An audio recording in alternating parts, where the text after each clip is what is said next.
తూర్పుగోదావరి జిల్లాలో తుపాను ప్రభావం వర్షాలకు పంటలు తీవ్రంగా దెబ్బతిన్నాయి. మరింత సమాచారం మా ప్రతినిధి రాజాబాబు అందిస్తారు. రాజాబాబు, మొంతా తుఫాను వల్ల తూర్పుగోదావరి జిల్లాలో వేలాది ఎకరాల్లో పంట నష్టం వాటిల్లింది. ఇప్పటికే వ్యవసాయ శాఖ అధికారులు పొలాల్లో తిరిగి పంట నష్టాన్ని అంచనా వేస్తున్నారు. ఇప్పటివరకు ప్రాథమిక అంచనా ప్రకారంగా 20,000 హెక్టార్లలో వరి పంట నేల కొరిగింది. 25,000 మంది రైతులు నష్టపోయారని వ్యవసాయ అధికారులు ప్రాథమిక అంచనా వేశారు. మనం ప్రస్తుతం ఇక్కడ విజువల్స్లో చూడవచ్చు. కడియం మండలంలోని ఆవు భూముల్లో ఉన్నాము. ఇక్కడ వరి పంట నేల కొరిగిన దృశ్యాలను కూడా మనం విజువల్స్లో చూడవచ్చు. ఇప్పటివరకు అధికారులు అంచనా ప్రకారంగా 20,000 హెక్టార్లలో వరి పంట నేల కొరిగింది. కొన్ని ప్రాంతాల్లో వరి పంట నీట మునిగింది అనేది వ్యవసాయ శాఖ అధికారులు ప్రాథమికంగా అంచనా వేశారు. మనం విజువల్స్లో చూస్తున్నాం. ఇక్కడ వరి పంట మరో 10 రోజుల్లో వరి పంట చేతికొచ్చే సమయంలో ఈ మొంతా తుఫాను వల్ల తీవ్రంగా నేల కొరిగిన దృశ్యాలను కూడా మనం విజువల్స్లో చూస్తున్నాము. ఇప్పటికే రాజమండ్రి రూరల్ నియోజకవర్గం ఎమ్మెల్యే గోరంట్ల బుచ్చి చౌదరి కూడా ఈ ప్రాంతానికి వచ్చి ఎక్కడైతే వరి పంట నేల కొరిగిందో ఆ ప్రాంతానికి వచ్చి పరిశీలిస్తున్నారు. ఇక్కడ రైతులతో కూడా మాట్లాడుతున్నారు. మనం ఇక్కడ చూడొచ్చు, విజువల్స్లో కూడా చూడవచ్చు. సీనియర్ ఎమ్మెల్యే గోరంట్ల బుచ్చి చౌదరి ఇక్కడ నేల కొరిగిన వరి పంటను కూడా పరిశీలిస్తున్న దృశ్యాలను కూడా మనం విజువల్స్లో చూడవచ్చు.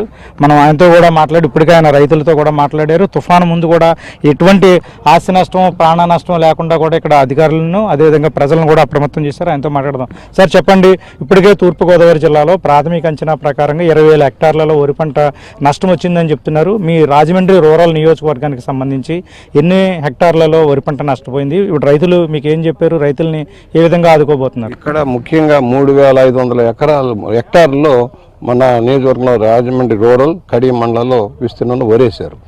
దాంట్లో స్వర్ణ వెరైటీ బాగా దెబ్బతింది. స్వర్ణ వెరైటీ ఎక్కువగా పడిపోయింది. మిగతా పంటలు 36, 18 అది పర్వాలేదు, కొంతవరకు పడలేదు. అది ఎంతవరకు నిలబడుతుందో చూడాలి. కానీ స్వర్ణ మాత్రం బాగా దెబ్బతింది. దాంట్లో ఎక్కువ నీట మునిగింది. కొన్ని 100 హెక్టార్లో నీట మునిగిపోయింది. మిగతా అంతా పడిపోయిన పంట చేతికి వస్తున్న గ్యారంటీ లేదు. అలాగే కొన్ని హార్టికల్చర్ పంటలు కూడా కొన్ని చోట్ల అక్కడక్కడ అరటి తోటలు దెబ్బతిన్నాయి. ఎక్కడెక్కడ నష్టం జరిగిందో వెరిఫై చేయమన్నాం. ఒకటి కడియం సమస్య ప్రత్యేకమైంది. ఇక్కడ మురుగునీరు పోయే మార్గాలు లేవు సరిగా.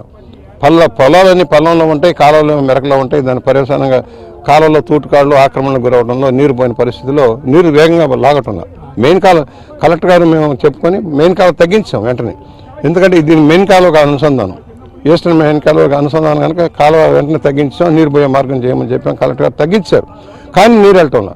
అందుకనే ఇవాళ మేము అందరం అంటున్నాం, ఒకటి రైతులకి, కౌలు రైతులకి న్యాయం జరిగేలాగా సాయం చేసేలాగా ఎన్యూమరేట్ చేయమన్నాం. అది ఎన్యూమరేట్ చేస్తున్నారు. రేపు రెండో పంట ఇక్కడ ఆవలో రెండో పంట, మొదటి పంట ఎప్పుడు నష్టం జరుగుతోంది. దానికి ఒక మార్గం ఎండాకాలం వచ్చేటప్పటికి కనీసం ఒక 50 లక్షల రూపాయలు ఫోలప్ చేసి రైతులు కానీ అటు ఇరిగేషన్ కాడా నిధులు కానీ పోగు చేసి రైతులకి అప్పచెప్పి కాలువలు చేయిద్దామని డిపార్ట్మెంట్ వాళ్ళు టెండర్ పిలవడం, పని చేయరు, ఆఖరి బిల్లులు చేసుకోవడం కాకుండా ఈ రైతు సంఘానికి అప్పచెప్పేసి ఈ 3 కాలువలు ఉన్నాయి. ఇక్కడ 3 కాలువలు కానీ క్లియర్ చేస్తే నీరు వేగంగా పోయే మార్గం ఉంటుంది.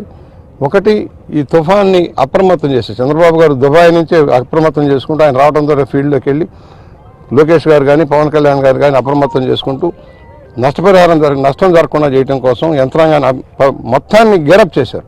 రైతులను ఆదుకుంటామని ఎమ్మెల్యే గోరంట్ల బుచ్చి చౌదరి చెప్తున్నారు. ఇది తుఫాను ప్రభావిత ప్రాంతాల్లో ఎమ్మెల్యేలు, అధికారులు పర్యటించి రైతుల సమస్యలను తెలుసుకుంటున్న పరిస్థితి. వీడియో జర్నలిస్ట్ సతీష్తో రాజుబాబు, ఏబిఎన్ ఆంధ్రజ్యోతి, కడియం నుంచి.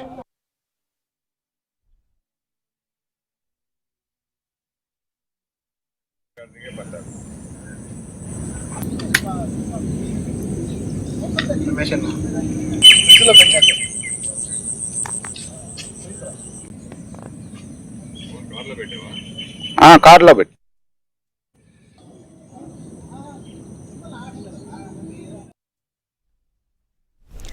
కనీస రహదారి లేని లంక గ్రామాలు చినుకు పడితే చిత్తడిగా మారుతున్నాయి.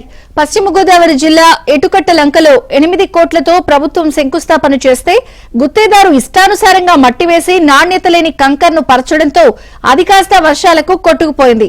బురదమయమైన రోడ్లపై నడవడానికి గ్రామస్తులు తీవ్ర ఇబ్బందులు పడుతున్నారు. అధికారులు ఇప్పటికైనా స్పందించి నాణ్యమైన రహదారి వ్యవస్థను ఏర్పాటు చేయాలని గ్రామస్తులు విజ్ఞప్తి చేస్తున్నారు.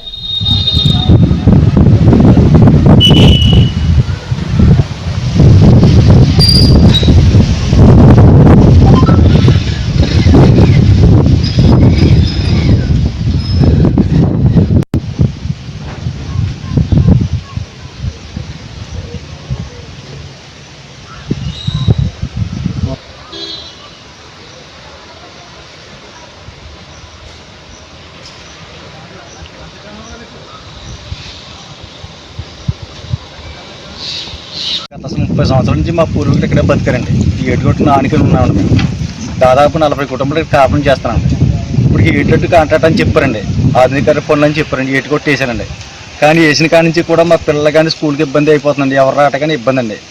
ఏదైనా ఎమర్జెన్సీ పరిస్థితి వచ్చినా కూడా అంబులెన్స్ రాని పరిస్థితి అండి.